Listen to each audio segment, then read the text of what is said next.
உங்களுக்கு எத்தனை பசங்க இருக்காங்க? எனக்கு 2 ஆண் பிள்ளைங்க. கல்யாண வயசு இருக்காங்க? என்ன கல்யாண வயசு 2 பிள்ளைங்க கல்யாணம் ஆயிடுச்சு. நீங்க என்ன கண்டிஷன் போட்டு கல்யாணம் பண்ணீங்க? நான் பாக்குற பெண்ணு வேலைக்கு போக கூடாது. அதாவது உங்க பையனுக்கு பாக்குற அந்த பெண்ணு. ரெண்டாவது டி ஷர்ட் ஜீன்ஸ் பேண்ட் போட்டா இல்லாம இருக்க கூடாது. எனக்கு முடிய விரிச்சு போட்டு நடக்கூடாது. எனக்கு முடிய கட்டும். அந்த காலத்து மாதிரி தலை குளிச்சா தலை கீழே அந்த காலத்து பொம்பளைங்களுக்கு கீழே ஒரு முடி போடுவாங்க. அந்த முடி போட்டுட்டு வெளியே வரலாம். மூணாவது அவங்க குளிக்காம வந்து அடுப்பு பத்த வைக்க கூடாது. என்னையும் பார்க்க கூடாது. அவங்களுக்கு தனி குடுத்து எப்ப வச்சிருவேன் நானு. அவரு நல்ல கம்பெனில இருக்காரு. உன்னுடைய வேலையை நீ விட்டுடணும். 30,000 வாங்கிருந்தாங்க. வேலையை விட்டுடணும். வேலையை விட்டு 20 சம்பாதிச்சு கொடுத்தா நீ வாழணும். அவன் சம்பாதிச்சு நீ எதிர்பார்க்கணும். அவன் சம்பாதிச்சு விட்டு நான் என் சம்பாதிச்சு நான் பாதி எடுத்துக்குவேன். என் சம்பாதி எங்க அம்மா கொடுப்பேன், எங்க அப்பா கொடுப்பேன். இந்த பிரச்சனை வரக்கூடாது.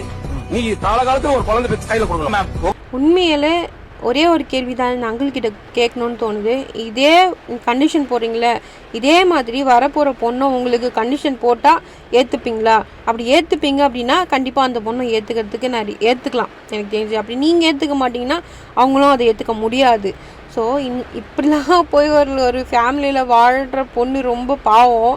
அப்பா எப்படி இருக்காரு, பசங்க எப்படி இருக்காங்கன்னு நமக்கு தெரியாது. இருந்தாலும் ஒரு ஃபேமிலியாக வாழ்கிறோம் அப்படின்னா மாமியார் மாமனார் எல்லாம் ஒன்றா இருந்து ஒரு ஃபேமிலி இருந்தால் தான் அது வந்து ஒரு ஃபேமிலி வந்து நல்லாயிருக்கும், நம்ம லைஃப்பும் நல்லாயிருக்கும்.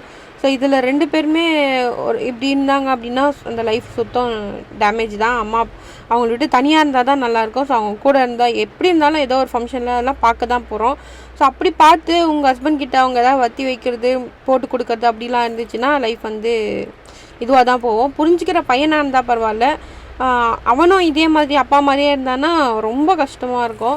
அண்ட் பொண்ணுங்களுக்கு கண்டிஷன் போகிறதுக்கு நீங்கள் யாருன்னு எனக்கு தெரியல. அவங்கவுங்களுக்கு ஒரு இது இருக்கும். அது அவங்கவுங்க இஷ்டம். எப்படி வேணாலும் இருக்கலாம். இப்படி நீ சொல்லலாம், ரிக்வஸ்ட்டாக கூட சொல்லலாம். இப்படி இருங்க, தப்பு இல்லை, மாற்றிக்கோங்க அப்படின்னு நீங்கள் சொல்லலாமே தவிர ஆர்டர் போடக்கூடாது. நீ இப்படி தான் இருக்கணும், இப்படி தான் பண்ணணும் அப்படின்னு சொல்லிட்டு அதே ஆர்டர் அவங்க போட்டாங்கன்னா அப்போ தெரியும் உங்களுக்கு.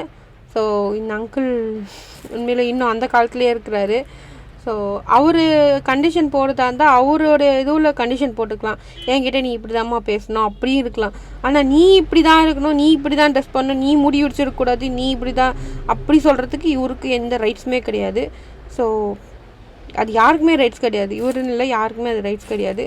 அவங்களுக்கு கல்யாணம் ஆயிடுச்சான். அப்போ அந்த பொண்ணுங்க நிலைமை யோசிச்சு பாருங்கள். சந்தோஷமாக தான் இருப்பாங்களா?